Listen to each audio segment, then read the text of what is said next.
ভাদ্রের শুরুতে এসেও কমেনি বৃষ্টি।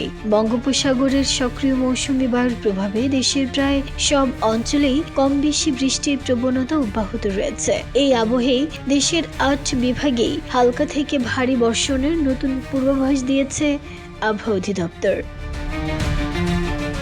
আবহাওয়ার পূর্বাভাসে বলা হয়েছে, রংপুর, রাজশাহী, ময়মনসিংহ, খুলনা, চট্টগ্রাম ও সিলেট বিভাগের অধিকাংশ এলাকায় অস্থায়ীভাবে দমকা হাওয়াসহ হালকা থেকে মাঝারি ধরনের বৃষ্টি বা বজ্রসহ বৃষ্টি হতে পারে। পাশাপাশি ঢাকা ও বরিশাল বিভাগের বিভিন্ন স্থানেও বৃষ্টি হতে পারে। এ সময় শুধু স্বাভাবিক বৃষ্টিই নয়, দেশের কিছু জায়গায় মাঝারি ধরনের ভারী থেকে অতি ভারী বর্ষণের প্রবল সম্ভাবনাও রয়েছে। হুট করে আসা এই ভারী বৃষ্টির কারণে নিম্নাঞ্চলে সাময়িক জলাবদ্ধতা তৈরি হতে পারে, যা তৈরি করতে পারে স্থানীয়দের জন্য বাড়তি ভোগান্তি।